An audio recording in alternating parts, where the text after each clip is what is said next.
Thank you very much to a question that I had earlier on in the week.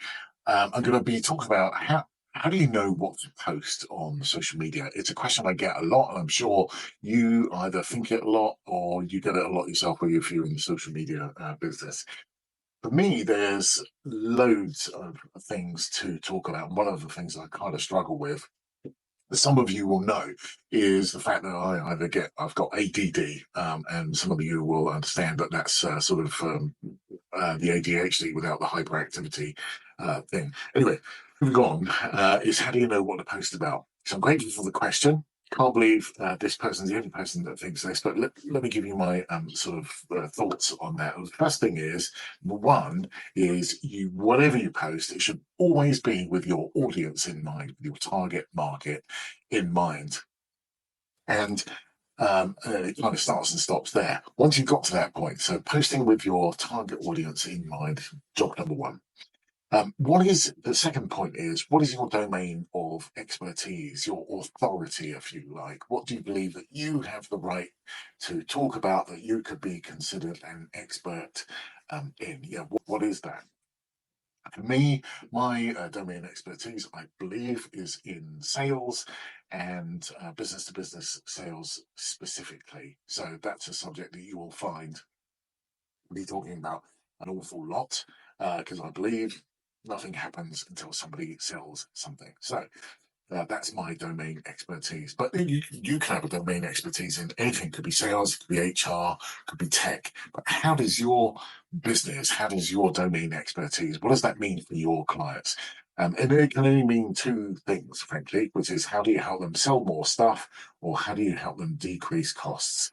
So if you're in HR, then hopefully you will help your company sell more because you can help attract a brand that is a go-to place to work, a talent attraction model, if you like. So that's an example of how you can help, even in HR, not directly be involved in sales, but you can help support a model that people really want to come to.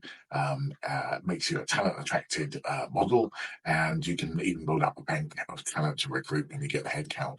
And that's an example of HR working on all cylinders. Second part of that is that in bringing about that kind of talent attraction model, you only have to spend as much money on recruitment fees or search fees, and therefore you're not only helping to increase sales, you're helping to decrease costs. Outstanding example of how HR and organizational development can help companies sell more, cost less. Next thing is in terms of um, so what do I post about? I've got this domain expertise. This is how I know I help my customers. This is the kind of customer that I'm writing about. So the fourth point is what are your inputs? What are you learning about? What's going on in the market right now? It could be the news cycle. Something could have happened, the business news or any kind of news which affects your customers or your business, and you want to put your point of view across in the market, therefore reinforcing your domain expertise or your authority. As Dean said, no, Maverick would call it, and others. So I'm going to call it authority as well. That's good enough for me. So, what's going on in the news? It could be careful about politics unless politics is your business, because that's a very polarizing subject and you don't want to alienate your target market. So, that was the only thing I would steer clear of. But anything else that's directly business related, you want to put your point of view on it. And the case in point is how this video came about. The question was asked from my customer base. We'll come on to that in just a second. The kind of question was asked in my customer base.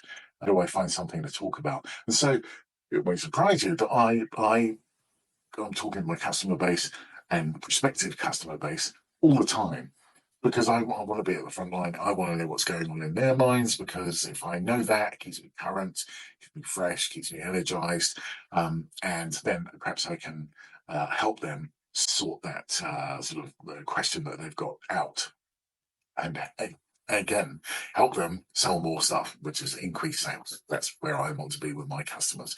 Okay, so I looked at my customer base, and on this particular instance, one of my customers said, Keith, help me out. How do I know what to post about?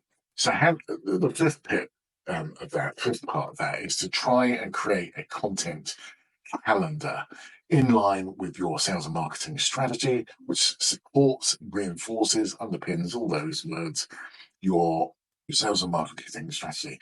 So create a content calendar, perhaps a more detailed, sort of 1 to 3 months. So more details for this month. What's the theme for this month? What are we trying to do? And then you've fleshed out months 2 and 3 as well, taking you towards a particular goal. But until you get to within a week or so of month 2 or 3, you won't have all the plans fully fleshed out. So you should have a bit of an eye on what's going on, and you should leave yourself some space to post also about what I would call ad hoc posts, which is not necessarily planned or programmed, but something's happened and you want to get a message out there to your customer base as soon as possible, again, with your point of view, because you're trying to help your customers and you're going to have a particular customer in mind, which is top of mind always, that you're representing, because you're trying to add value to that particular segment of the marketplace. Anyway, so hope you found this helpful. Hit like.